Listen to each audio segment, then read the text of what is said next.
Welcome to I Am Goddess Collective podcast, a sacred space for empowerment through modern magic, spiritual activism, and reclaiming your power. I am your host, Nixie Marie, feng shui practitioner, earth activist, and mystic, here to support and inspire your journey in becoming the change you wish to see in this world. That change starts within. Join myself and fellow thought leaders, metaphysical experts, and luminaries each week as we explore practical and magical ways to living in your highest alignment. Your journey as an empowered goddess begins here. Let's dive in.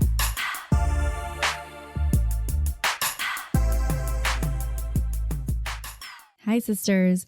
Welcome back to I Am Goddess Collective podcast, a place where we create magic and inner transformation to paint the world with more beauty, more love, and more ecstasy and pleasure, which is what we're getting into today. So on today's show, we've got Nadia Bokody, and she is here to increase our sex life, talk about how to take control of your sexuality, speak up in the bedroom, and ultimately invest in your sex life. So I'm very excited to revisit some of the fun topics that I love getting deep into, which is sex, orgasms, toys, favorite positions, all these things. We haven't talked about it on the podcast in a minute. So thankful for Nadia to come on here and share her insight. She is a sex positive influencer, has an amazing YouTube channel with a lot of content, over 14 million viewers, and we will have all that stuff in the show notes, as well as you want to follow her on Instagram. She is Nadia Bokody, Bokody. She's a boss. She's a badass. She's a awesome fuck girl, like she says. Tales of a Fuck Girl is one of her series on YouTube, and it's super cute and catty and real, and she is all about the internet's queen of TMI, so she's not afraid to be real, be honest, and use her voice and use her mouth, pun intended. So before we get into that show today, we are going to dive into a awesome review that I have on the podcast. I just want to say thank you so much for all the reviews and everything that you guys have been sharing with me in the DMs on the private Facebook group, which is, if you have not joined yet, what are you guys doing? Get on in that group. It is super fun, and been great to connect with some of you sisters in there. And thank you so much for everyone who has joined the membership, the Goddess Life membership. We love you in it, and all of you guys, being able to connect with you on such an intimate level is my dream come true. So I just want to share this review, and it is by Rose Carmela. Nixie brings light to incredibly important topics in a beautiful way, an easy to digest manner. I've enjoyed this podcast regularly for the last year and continue to love the content as well as Nixie. Thank you so much, Rose. You're amazing. And I love that you shared that amazing review for us here on the podcast. So also, you guys, I just want to remind you, as I always do, you're beautiful, and I love what you're creating in this world. I love that you're here. I love that you are tuning into something that is really inviting you to take a look at yourself, go deeper, and create a world that you want to see in this world. It's not always easy to take a look at yourself and have these conversations, but you're here and you're doing it. So without further ado, I do want to introduce you guys to, as you know, I've launched a product line this year, and it is something that I have been really testing over the last 3 years in my cleaning business. And I have been on a mission within that to really find something that I can work with to use natural, non-toxic products that are from the earth to clean my home, as well as any home that we clean inside my company. So no matter how dirty or without any harmful chemicals, I have created this amazing product with my partner, Clarity.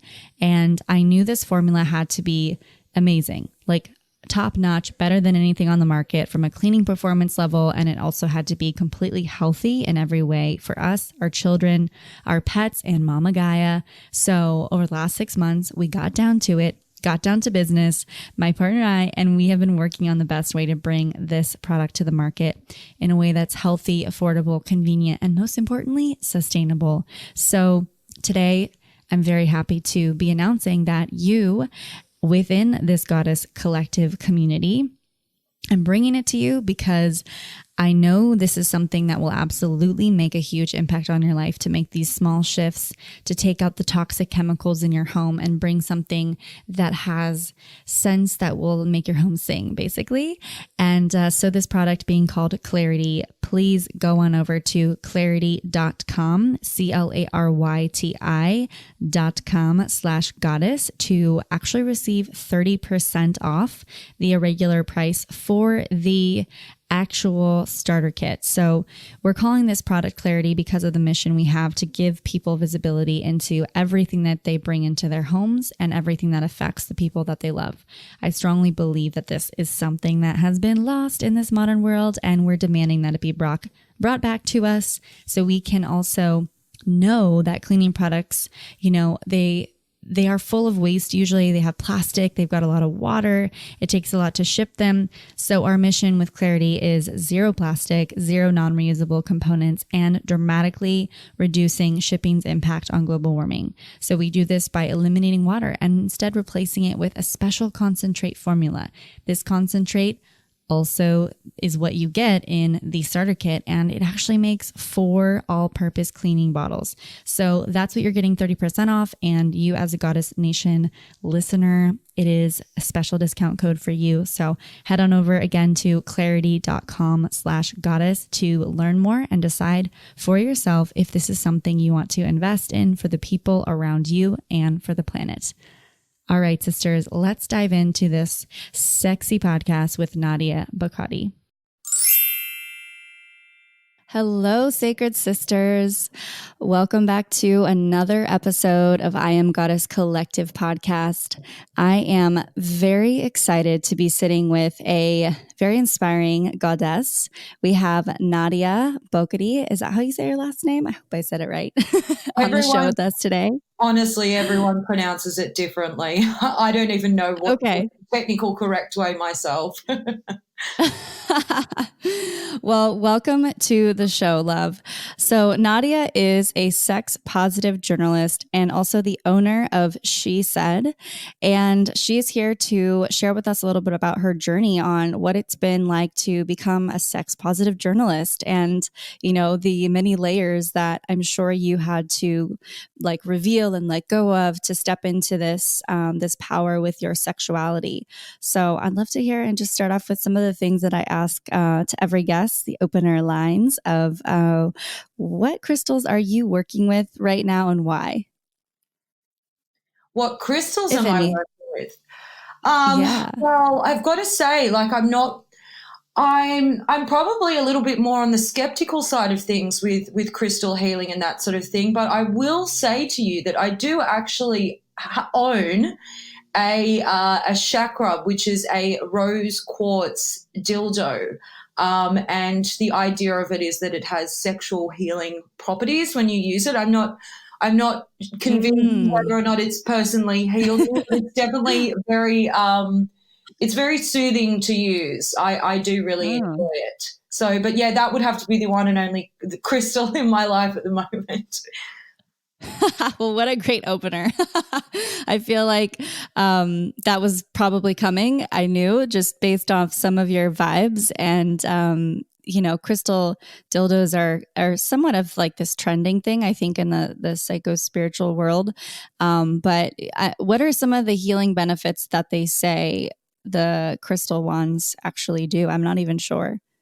Well, I think it's the same concept as people that obviously believe in traditional crystal healing, is that you sort of invest, your energy or whatever into the crystal and, put it out there to allow it to, heal you in whatever way that I guess is right for you. I guess I'm not an expert on crystal healing, but from what I understand, it works with your body and your vibrations and energies to rebalance and heal sort of what it is that you personally individually need. Yeah. Well, I think the thing about you that I like is I like that you're skeptical, because I'm also somewhat of a skeptic, even though I run this show and we talk all about the mystical, but I think it's really important to have that healthy level of skepticism. So Yeah, well, I think it's also probably coming from the background of being a journalist. I feel like I need to see something. I need to see all of the evidence laid out in front of me, and then I will, Mm. buy into it. But I definitely do believe that we all have, I guess we're all kind of like a whole bunch of vibrations and energy. And I do definitely believe that there are certain people that are able to really tap into other aspects of their energy and their brain capacity, to access sort of other parts of themselves, maybe on a higher level or whatnot, than maybe the rest of us do. I definitely think there is something, there's something more. I wouldn't say that I'm atheist or anything like that. I definitely believe in some Mm. sort of a higher power. I definitely would say that I'm sort of semi-spiritual, but yeah, I'm also it's a bit of a sort of dichotomy because I'm also a fact-based person being a journalist as well. Yeah. No, I totally, I love that. I love having more of a grounded, like realistic conversation, especially when a lot of times I find I'm like, talking about things that are out there and you're like, but there's no proof, even though sometimes that's good. I think it's beautiful to look at both sides of the story. So what about coffee or tea? What's your choice? Definitely coffee. Yeah, I love to have a coffee in the morning to get going for sure. Yeah, I'm also a coffee girl.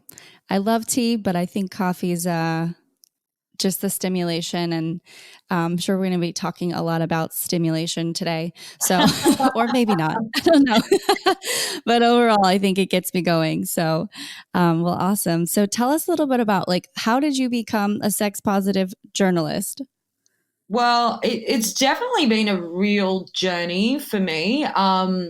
I think a lot of people they're like, "What have you just always been like really horny or sexual or like what made you do this?" But it's not really quite that exciting. It was kind of just more so going through like my own journey in life that kind of brought me into the sex positivity space. I mean, I always had an interest and a fascination with it, but I think what really sort of led me to it was I guess I did what so many young women do in my early 20s. I fell madly in love with a boy, and I just sort of assumed, well, the thing to do now is for us to get married and start a life together and for me to be a wife. And so I did that.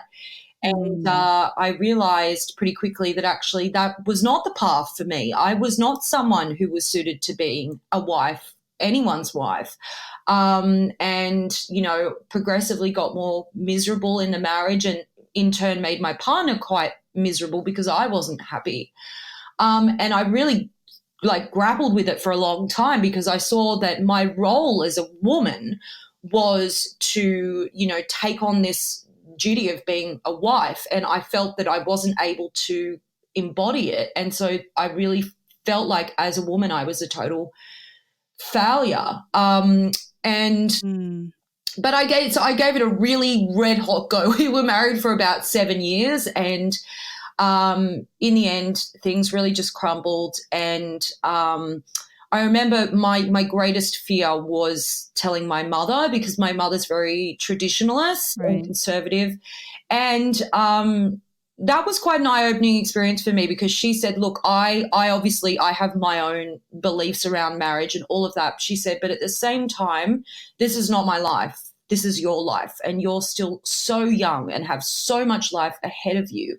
And it doesn't make sense to just live a life that's making you miserable. You might as well do something that's making you happy. So that kind of like Right. empowered me to really go forth and just sort of, I guess, discover myself a bit and realize that I didn't have to be a failure as a woman just because I wasn't able to conform to that social archetype of the wife and mother and all of that. And I got onto the dating scene, which was very exciting to me because when I had fallen in love and gotten married, dating apps like Tinder weren't really a big thing. So when I came out of my marriage, I was like, oh my gosh, there's all these options and you can just swipe and there's a guy there and it was great. Or a girl, I was kind of open to anything and everything. And Yeah. so I really kind of, it sounds a little weird, but I really discovered myself through the world of casual sex. I quickly learned how easy and accessible casual sex was through dating apps.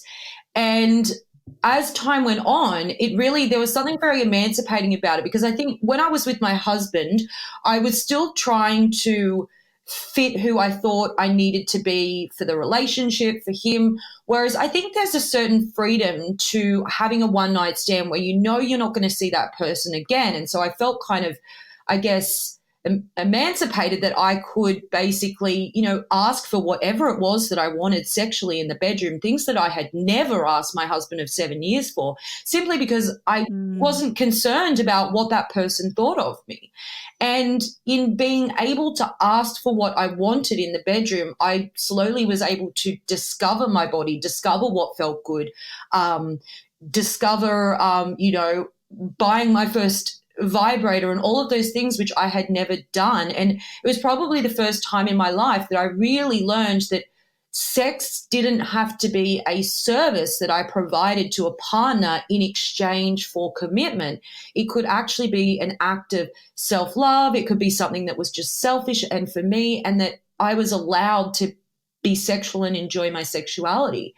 And in that journey, the incredible thing that happened was that once I could speak up for myself in the bedroom, which is, your most primal and vulnerable, you are literally stripped naked. So when you can speak up for yourself there, you're kind of unstoppable. And so suddenly I was able to speak up for myself in the boardroom at work. I was able to ask for promotions that I had been deserving for a long time and never really fought for. I was able to demand things in my life that I deserved, and really became empowered in every other aspect of my life in a way that I never would have thought would have been possible through, this journey of casual sex. And that was, to me, the real sort of light bulb moment where I realized sexual empowerment is about so much more than having great sex and orgasms, which, you definitely have a lot of that as well. But it's about really owning your power, particularly as a woman, because I was told, and I believed for a long time, as I think so many women do, that my role was to provide sex as a service or as an exchange, and that sex wasn't really a thing to be enjoyed. I mean, in sex ed, as girls, we're taught that boys have pleasure. We know about boys having wet dreams and we know about boys having erections, but all we know that girls have is periods and unwanted pregnancy. So there was never any discussion of orgasms or the clitoris or sexual pleasure. So it was not until I was in my 30s that I even discovered that this could be a thing. And it was like a gift I gave myself. And it really allowed me to step into my power in every other aspect of my life. And when I started writing about it in my columns have always been very, very honest, very raw. When I started writing about it, I just had so many women reach out to me and say, oh my gosh, it's like you're telling my story. And that's when I realized, like, this is really important. This needs to be talked about. This needs to be shared. This needs to be normalized. Yeah. Wow.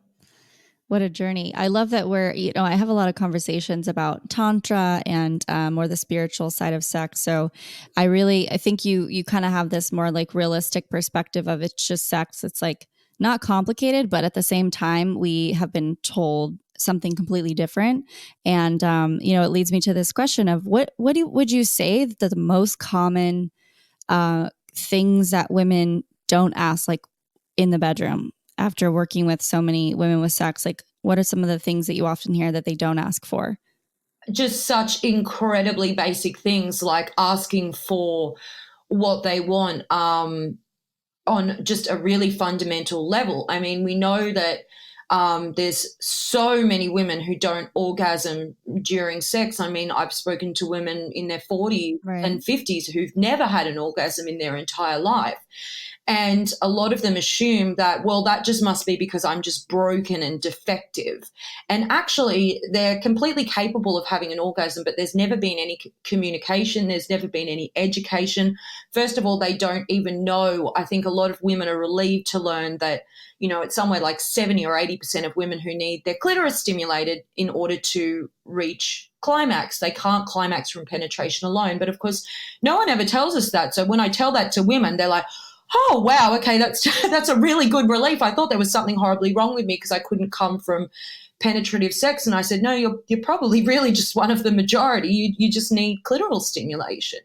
And so one is the fact that there's no education there for them to even know that.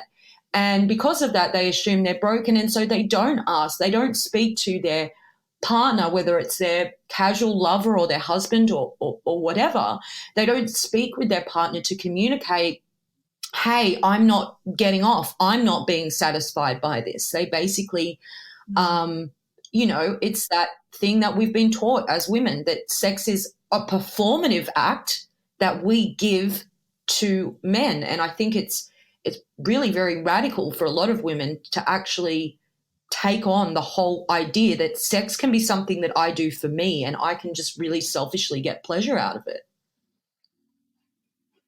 Wow. Yeah, I definitely can agree to that. I think it's really fascinating to hear that there is such a high rate of women who haven't been able to orgasm during intercourse. And so, what are some tips that, you would give someone out there that I'm sure someone listening has, have that experience, and what would you say to them? I mean, I would absolutely say to communicate. It's the key to, I talk a lot on my YouTube channel and in my articles about all different techniques that you can use in the bedroom. And people are always, asking me, what's the technique for this? What's the technique for that? And I constantly go back to saying, look, you can know all of the techniques in the book. You can have studied the book of Kama Sutra. But if you don't have strong communication, none of these things are going to help you at all. You need the first most powerful thing you need to use is your mouth to speak and communicate to your partner and let them know. And I think a lot of women, because we've been shamed about sex and made to feel dirty about sex and about our naked bodies, we don't actually open our mouth to communicate and say, hey, when you're putting your hand there or when you're doing this, that doesn't feel so good. Can you move it here? Can you touch there? Can you do this? So simply speaking up for yourself is hugely powerful. And I understand, and I'm sure there's plenty of people listening that are thinking, well, that's easy enough for you to say, but it's incredibly intimidating and nerve-wracking. And I get that. It's such an uncomfortable topic. We've been conditioned our whole lives to think of sex as this awfully uncomfortable, topic that's very shameful and hush-hush. But if you really put it in context, and this is the way that I put it in context for women, because I've spoken to women who say, what's the key to a great blowjob? Tell me the secret so I can give my partner, the best blowjob ever. And the first thing I say to them is, well, what does your partner like? And they say, well, I don't know. I've never asked. And I say, well, why haven't you asked? And they say, oh, I don't know. I'd feel a bit weird. It seems a bit awkward, a bit embarrassing. And I say to them, let's paint a picture. You're putting your partner's penis in your mouth, but you're too shy to simply ask them what they like. If you really put this into context, It's actually absurd. We're being so vulnerable and so intimate, and yet we don't want to share such basic needs and wants and questions in the bedroom. So I think we need to do away with that. And I do get that it's hard. It was hard for me when I started speaking up for myself, but I can say that the payoff is, besides having wildly more satisfying sex, which you will do if you're patient, it's not going to happen instantly. You're not going to tell your partner, put your hand here, and then you're going to have a mind-blowing orgasm. It might take, a lot of repetition and times, because you might find as a woman, as I think a lot of women now, as we're starting to become more sex positive as a culture, are discovering that they don't even really know their body or what actually does feel good for them. So they need to figure it out and really give themselves permission and time to do that, with their partner without feeling selfish, because women have been taught to be people pleasers. And so we believe that if he's focusing too much attention on me, then that's just me being selfish. And I feel too guilty about that. So we need to do away with all of that.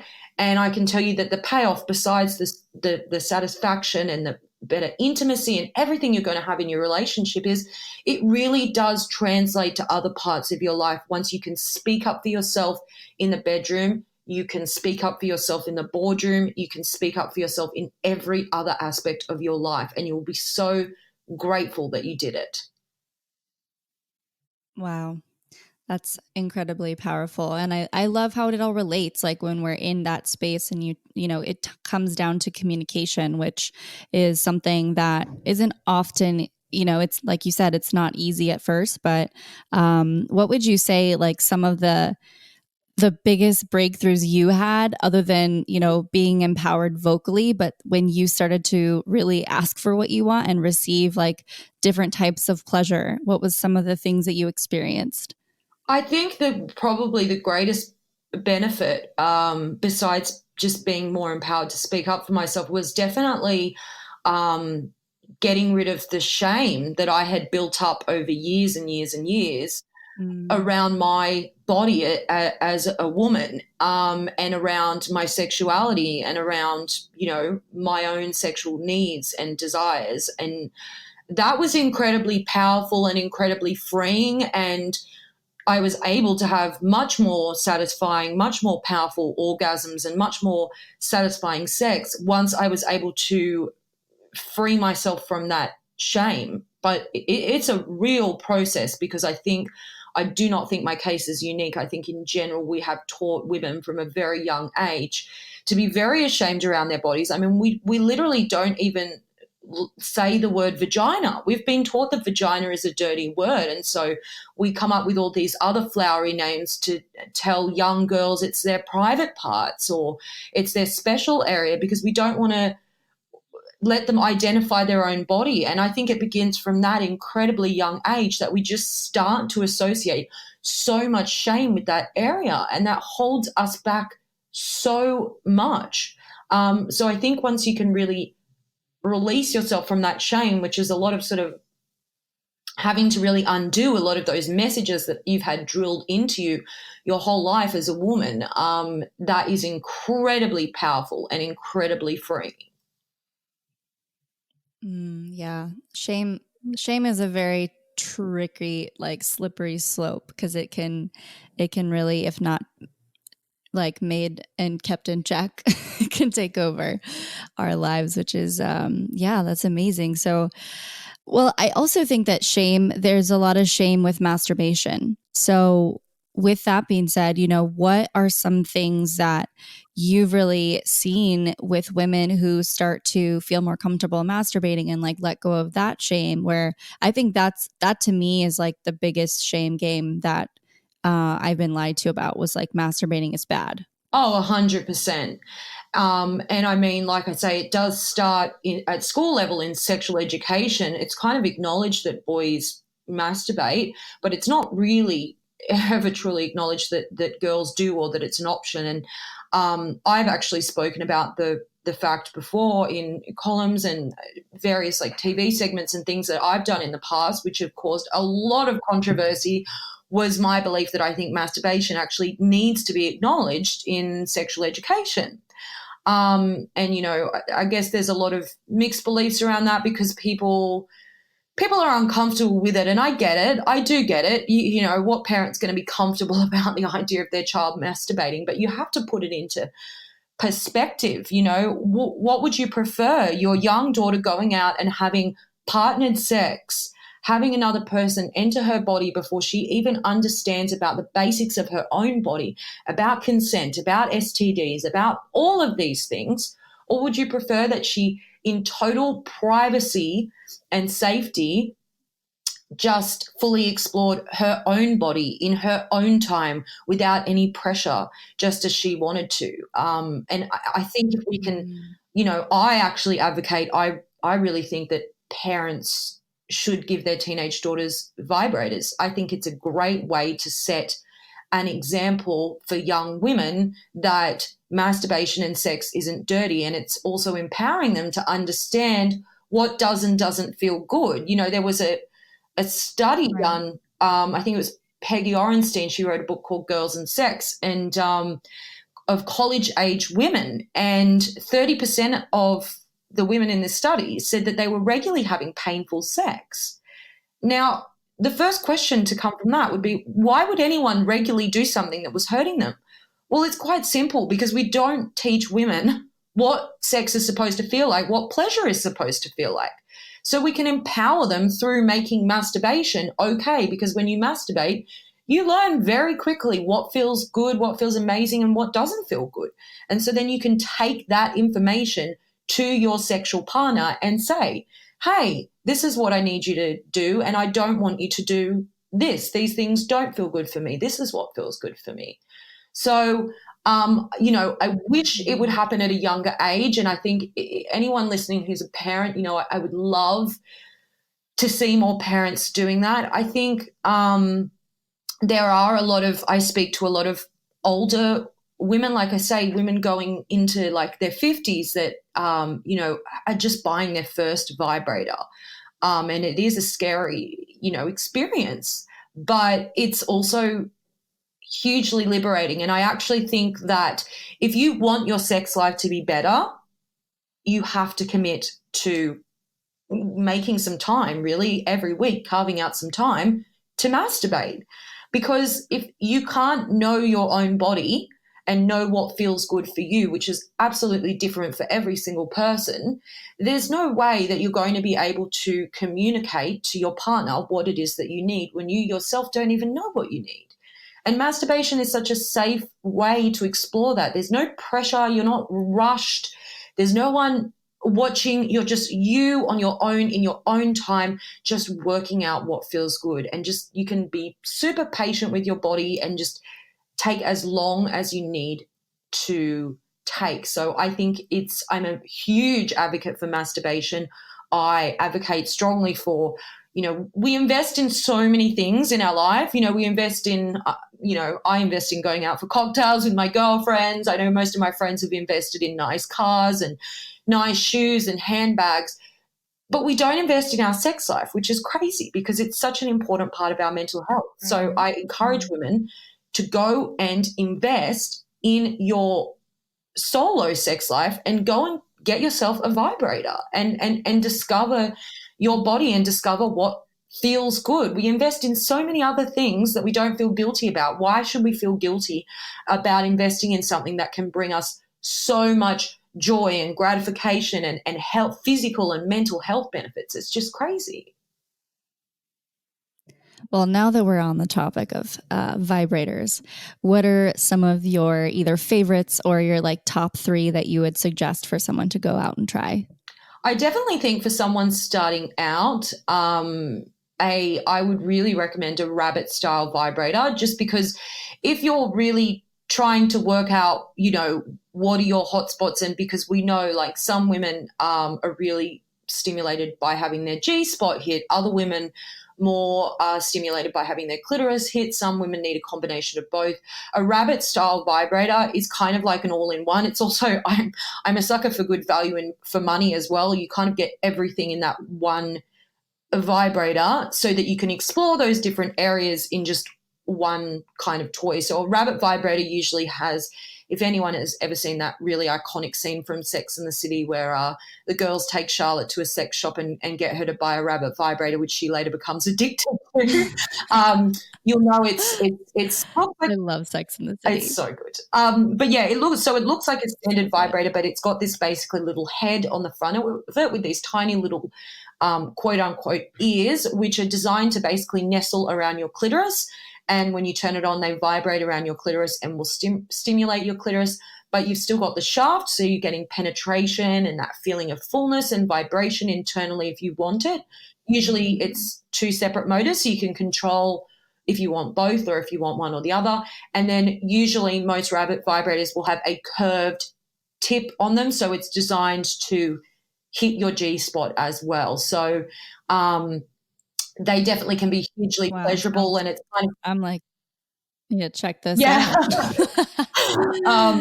It sounds It's amazing. definitely like an all-in-one toy, and I definitely recommend that to people starting out. I think another great toy for starting out, if you are looking for something that you can work into partnered sex. So if you are one of the 70 to 80% of women that needs clitoral stimulation to orgasm, and you usually can't orgasm from penetrative sex alone, I would recommend getting a little, there's so many great ones out there. Probably my favorite is there's one called The Desire. It's by Love Honey, and it's just a little palm size clitoral vibrator. It's really good because it's very discreet, just fits inside the palm of your hand. And basically, if you're on top of your partner, like straddled over your partner, then you can be just holding that against your clitoris while you are riding your partner, so that you're having your clitoris stimulated at the same time as you're being penetrated by your partner. And for me, that particular product has been a game changer, because another thing. And what is that one called again? The Desire, and it's by Love Honey, which they have a great range. And I also love, they're very, discreet. If you're worried about, the package showing up and someone seeing it, they do a great job with that. It doesn't show up on your credit card statement as, as a sex toy company or anything like that. It's all very discreetly packaged. But the reason I particularly love that product was because I think this is an issue that a lot of women face, and again, we don't really discuss, is that I was pretty lucky. I've always required clitoral stimulation to climax, but I was usually able to just, touch myself in that area and have a lot of success. And then I was prescribed antidepressant medication.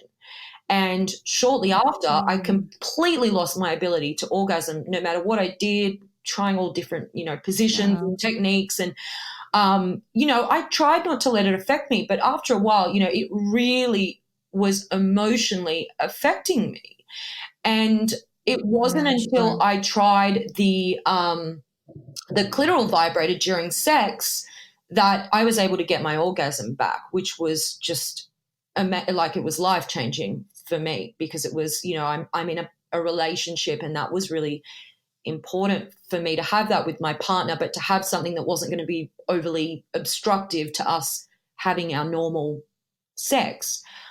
So I really recommend that for any women who are either on any kind of medication that's because what it does is the reason women lose their orgasm is because it decreases clitoral sensitivity. And that can also happen with menopause and other medications as well. So if you have less clitoral sensitivity, investing in a little palm-size handheld clitoral vibrator that you can just hold in place while you're on top of your partner, that can be an absolute game changer for getting your orgasm back, or at the very least getting, that pleasure and stimulation back. And then the last toy that I would probably recommend would be the Womanizer, which is a clitoral suction toy. And I've heard a lot of women say that they can orgasm using it in that sounds under 4 minutes, which is pretty phenomenal. Basically because it works using a very, you say suction and it sounds terrifying, but it's a very, very gentle suction around the clitoris. It's great for lazy people because you don't have to do anything. You literally just hold it there, and it basically draws blood flow into the clitoris so that it becomes very engorged, and then you climax. And it's sort of, I guess you could say, it has a similar kind of sensation to like oral sex. So a lot of women really enjoy, particularly women that need clitoral stimulation, really enjoy using that. So those would definitely be my top 3. Well, I've never heard of any of those, so I'm going to go research after this what those even look like. You can thank me later. You know what? I know I'm going to be. I'm like, Nadia, I just spent 2 hours in my bedroom. Well, this question always, for me, I think the intimidating factor about having like a bunch of sex toys is always like, how do we take care of them? Because I know that that's a big part of it, is like, how do we care for them? How do we clean them? How do we make sure that, they're being just cleaned properly? I guess that would be something that usually like intimidates me.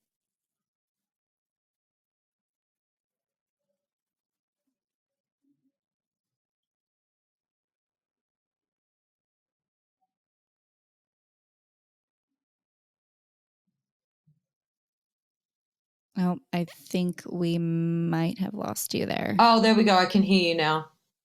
Oh, okay. There we go. Sorry about that. I lost you.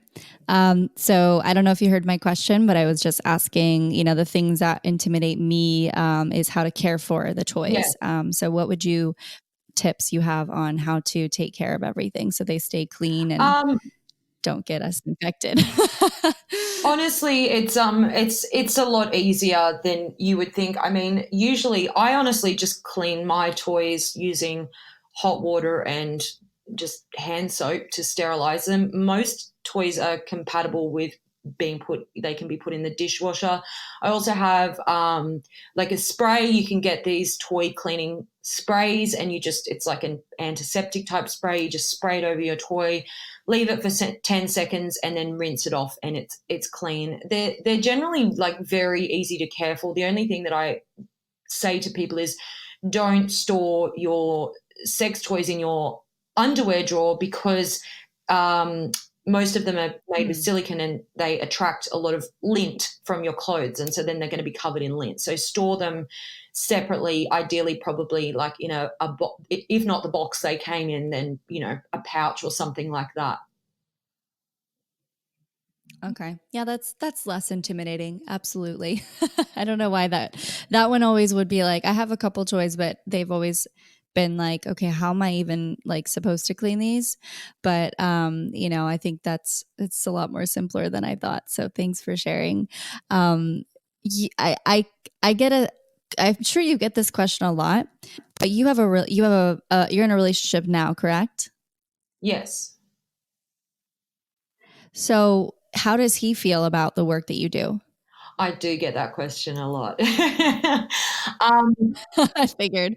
You know what? He's super supportive. I told him on our first date what I did, and he was really interested by it. And I think the main reason people ask that question is they're like, oh, you talk so openly about, all of your previous sexual encounters of all the different people that you've had sex with. Like, isn't your partner threatened by that? And he's not, because he's very secure in himself, and I really wish more men could be this way. He doesn't see my sexual history as a threat to our current relationship, and he loves the fact that I'm able to use those stories and experiences to help educate and empower other women. He doesn't see himself as having any sense of like governance or ownership over my body or my sexuality, and I think that's a real mistake that we make. We think that, our partner owns that part of us. And, that's a very slippery slope. And I think, that was very much the way that I used to think when I was married, that, my partner owned those parts of me that, because people will say, oh, but, you pose quite provocatively on your Instagram page, there's semi-nude pictures of you and stuff, what does he think about that? And I always say, well, he doesn't own my body. He has no interest in trying to own my body. He's very secure in himself and in what we have in our relationship. So he doesn't find any of that threatening at all. So I think that, yeah, it's a real mistake we make to think that we owe that to our partner, that our partner gets to govern that part of us. And I think that's why there's a real issue around it seems to be particularly with what women have been led to believe about men, but with men masturbating to porn, a lot of women believe that that is a form of cheating. And the way that I look at it is I don't own my partner's masturbatory life. That is his solo sex life. And that is not for me to govern. And I think the more that we can appreciate that we're two individuals coming together rather than just this one unbreakable whole, the more actually fulfilling relationships we can have, and the more we can, contribute to the relationship and learn from one another and grow instead of stunting one another's growth. I think that's really important to give each other that freedom. Wow, that's incredibly powerful. I really resonate with that, especially because we live in a society where everything is like telling us to be codependent, and it's often tricky to be, like as a woman saying yes or no, or, I have the decision, have a decision ultimately to make that isn't, having to go ask your partner or your husband or your boyfriend or whomever, and ultimately I think that what you're saying and what I'm hearing you say is that it really is this opportunity for us to take ownership of our bodies and who we are. Yeah, and I think the right partner will not only respect that, but will really appreciate and value that part of you that you do that. I know that my partner often tells me, he finds that hugely attractive about me, the fact that I do, have so much, freedom and sense of ownership in my own body, because unfortunately it is quite rare for women to have that, because we've been taught that our bodies are like commodities. Yeah. And I really believe, like, I have a more esoteric view of things. So I've always gone back to like before patriarchy, before, religion, and before all these stories have been woven into our current society. And one of the things that I really, I found was that we were once like not monogamous creatures. We were very open sexually. And I think that's something that, you definitely have a purpose there to bring that back into our world. So, and it's not for everyone, I think. And there's a reason for that, so that you can be an example and a role model for what's really possible to step back into that place of our sexuality. It's I know it's a journey, but in the same in this realization of stepping into like our sexuality, and really being confident with our sexuality, are there some exercises that you've done personally, maybe aside from like sexually related, but things that you've done to really just be like confident and a badass and really feel good about your body and where you're at with your sexuality? I think a really good and completely non-sexual exercise that I can recommend that dramatically helped improve my self-confidence and my ability to not feel overwhelmed by a lot of situations that you would have previously made me feel overwhelmed or cause anxiety, was to, it sounds like a bit of an odd exercise. It was something that I'd actually heard from a dating guru, but it actually really was very helpful. And the idea was to become better at flirting, because it's something that, a lot of people struggle with.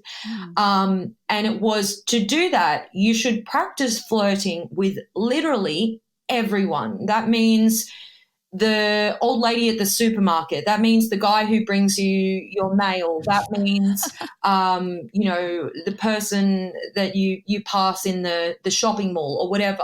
And when it says flirt, it doesn't mean flirt of a sexual nature. It means to be, I think this is maybe a bit more of an Australian word, but to be banterous, to have, to be charismatic, to be charming, to be cheeky, to have a laugh, to not take yourself too seriously.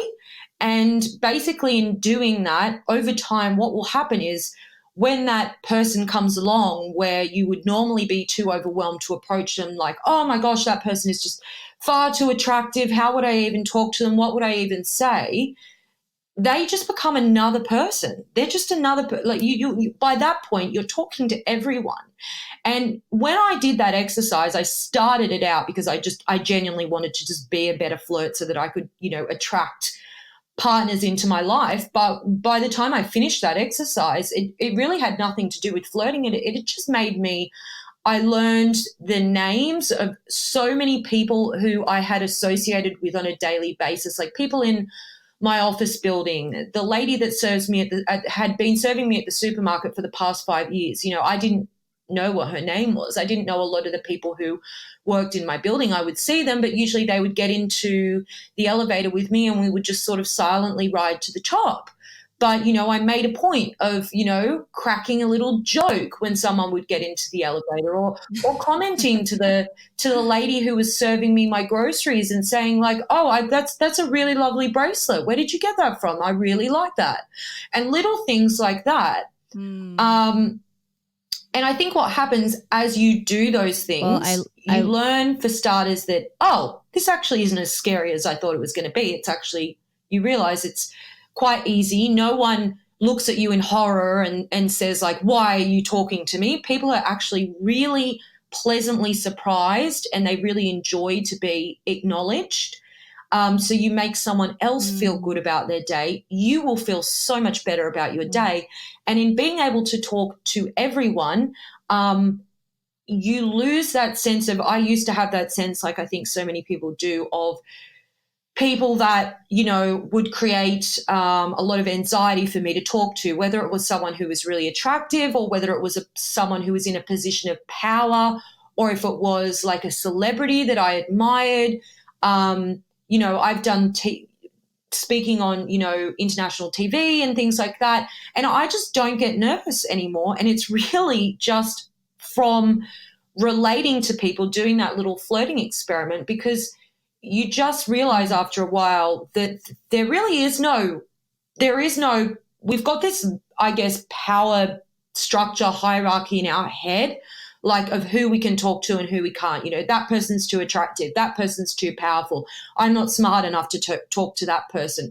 And when you start talking to everyone, you realize that none of that means anything. We are really just all human beings. It doesn't matter if you're talking to, Princess Meghan Markle. It doesn't matter. We are all just human beings, and you can build so much confidence from forcing yourself to do that. It is a bit nerve-wracking at first, but you'll feel so much better. You actually spread so much joy and positivity because you make other people's day by acknowledging them, and it will make you so much more confident for when you are having those, first date situations, or those situations where maybe it's with your husband or your life partner and you're just wanting to communicate a sexual need or an emotional need, whatever it is. All of those situations start becoming so much easier and so much less intimidating because you just start making it a part of your daily life to just do that. So,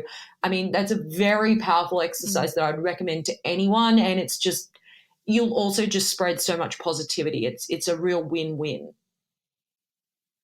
Yeah, I love that it's like you start off by really acknowledging the other person and meeting them in a place of already creating like a space for intimacy, and to be, you're creating vulnerability within you if you're doing it and it's uncomfortable, and then they get to be acknowledged and honored in a way that they probably, most of us are down wet glued to our phones and we're disconnected from human connection. And I think that is so freaking awesome that you did that, Nadia. Thank you for bringing that here. I already see how that could be so healing and beneficial for so many people, including myself. This is awesome. Well, Nadia, I feel like I could literally talk to you forever about sex and all these things and pick your brain, but we are coming to the tail end of our show. So I have a few more questions so we can wrap this up. So first question I have for you is, what is your favorite position? Ooh. I think I am actually a little bit, I guess, vanilla or traditional in that sense. I really enjoy missionary style, just being able to have that intimacy and closeness to be able to actually look into my partner's eyes and really connect. I think that's pretty hard to beat. right? Yeah, I definitely agree with you there. I love it. Okay. And this I ask to every single podcast guest that comes on. How do you invoke your inner goddess? I think by really living as authentically as possible. Really, I've obviously learned through my journey to really own my body and own my sexuality, and really to speak up for myself and to ask for what I want. And I think in honoring that, I definitely honor my internal sexual goddess, if you want to say. Yeah, as I asked that question, I was like, she basically does it in everything that she does. So, yeah. Well, Nadia, it's been such a joy to have you on here. Thank you for sharing your wisdom. And honestly, I feel like everybody here is probably about ready to go either buy themselves a vibrator or, turn up the heat in the bedroom or just feel empowered by communicating and using their voice in this sexual area of their lives. So thank you Well, I so would much. I would love that if anyone went away from this podcast and did that. I would be so happy. That's the goal in what I do. Well, you definitely embody it. Thank you. So where can everybody find you? I know you've got a lot of stuff going on, and that the YouTube channel, I'm sure, is like, so I was diving into that a little bit before we got started. So where can everyone explore all of your things that you've got for us? Yeah, definitely check me out on YouTube. I do a lot of sex advice videos there, and I really do deep dive into all different topics. There's nothing off limits, nothing is taboo. You can find me on all social media. I'm on Instagram, Twitter, and Facebook, just Nadia Bokody, same as my YouTube channel, Nadia Bokody. And do check out the website I run, shesaid.com. We talk a lot specifically about female empowerment, body empowerment, sexual empowerment, and it's not all me. I do a sex advice column on there once a week, but apart from that, it's just women from all walks of life, all different backgrounds sharing their stories, and it's a very, I'm obviously biased, but it's very empowering content to read. So definitely go and check that out. Awesome. Well, thanks again, Nadia. And we hope that you all took away some awesome insights and guidance from this fellow goddess on the show today. Thank you again. I love you, Nadia. So good to have you here. And I love you all so much. I hear you and I see you. Until next time. Bye for now.